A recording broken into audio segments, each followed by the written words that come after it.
Facial features not recognized. Chimed a woman's monotone voice.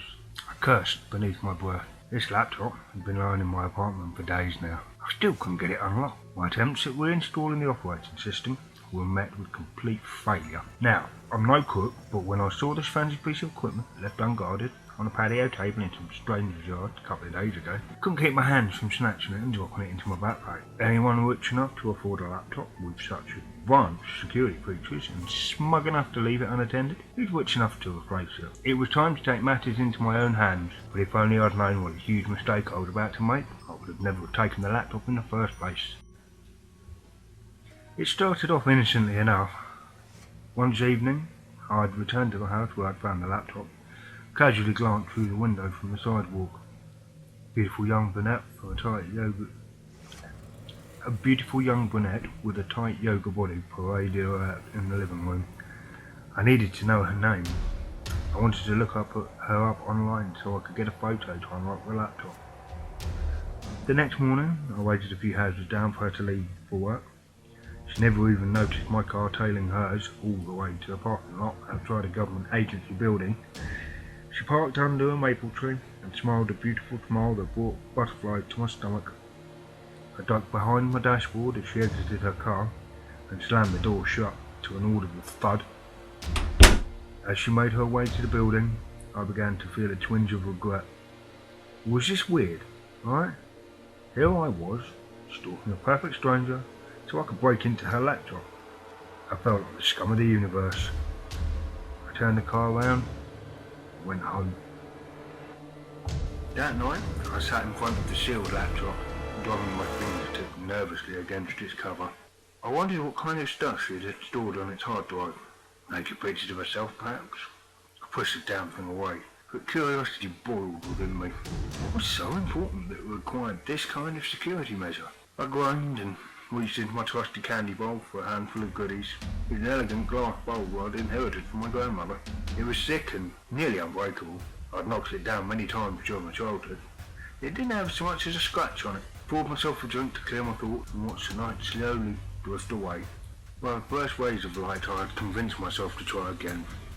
This time, I drove to Miss Nicebun's workplace and waited near the entrance. I sat down on a bench with a cup of coffee in one hand and a newspaper in the other. When she finally showed up, I accidentally spilled my coffee, which made her slow her pace. My eye darted towards her ID badge. Bingo! Alison Monroe. She took a little detour, gave me a sympathetic smile, and disappeared into the building. I returned home and looked her up online. Once I'd found a high-res photo of her, I brought it up to the laptop's camera and attempted to sign in. Facial features not recognized. It said, damn, a photo wouldn't do the trick. Social media is a wonderful and terrible thing. Finding Alison on Facebook was easy, and she'd brilliantly provided links to her Twitter, Instagram and Pinterest accounts. Wasn't hard to find out Ali's likes and dislikes. She went out every Friday night to get drunk with her friends, took baking classes on Sundays with little to no success, and she loved taking photos of motherboards, like a tongue. She fancied herself the artist, zooming in real close and applying a variety of filters. To be honest, her work looked pretty neat. She turned computers into sci-fi looking cityscapes. I came up with a fairly simple plan. I'd approach her on Friday night, try my pants off of her, buy her a bunch of drinks, point the laptop to her face, and once she was sufficiently out of it, turns out it was even easier than that. By the time I'd arrived at her favourite pub, she was already 3 sheets to the wind, waited for her friends to take a washroom break, quickly pulled the laptop out of my bag, placed it on the bar, and told the drunken girl that we were taking a selfie. Eyes half shut, she lazily made a peace sign with her hands and grinned at the camera. Facial features not recognized. Warned the computer as I snatched it up and made my way towards the door. Crap, crap, crap! Her eyes must have been closed. The moon was but a small sliver in the sky, and I watched it slowly make its way from rooftop to rooftop until the wee hours of the night. I waited for my little alley to stagger out of the bar and offered her a ride. She gleefully accepted, threw herself into the backseat. She probably thought I was a taxi driver. Oh, Ali. Sweet, naive Ali. I chuckled and drove back to my place. There was only one option left. I dragged her barely conscious body inside and set her comfortably on the couch. I got tape and attempted to stick her eyelids open, but but this made her agitated for some reason. She thrashed and screamed and caused a scene. I panicked. What if the neighbours heard? I instinctively reached for the candy roll on the living room table, sending skittles hurling in all directions. They bounced and cascaded onto the floor like a colourful waterfall. In a swift motion, I'd knocked the roll against Ali's gentle head, intending only to calm her down. Blood gushed out of her skull like lava from an exploding volcano. I backed away in shock, slipped on the candy, fell to the floor. Everything went black. By the time I came to, Ali was gone. I checked her pulse. Her hands were cold. Her skin had taken on an eerie blue sheen. Brownish stains of her dry blood adorned the side of her head. My breath felt trapped in my throat.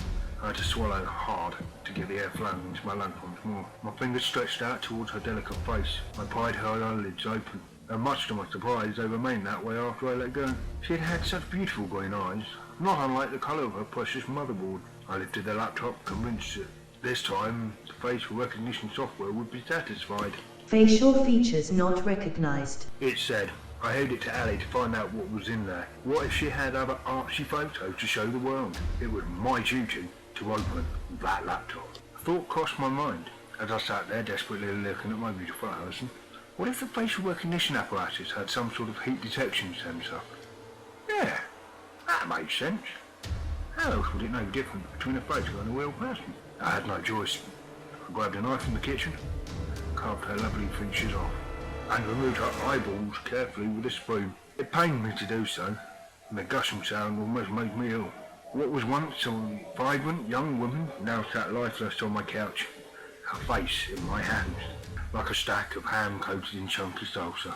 I carefully brought Ali's face to mine. It was cold, uncomfortable, and hindered my ability to breathe. I left it on only for a few minutes, waiting for my body heat to transfer onto her flesh, while I held her eyeballs in my hand. Once I was convinced the face was warm enough, I skillfully peeled back the forehead and slipped the now warm eyes back into the sockets, before pushing the skin back in place.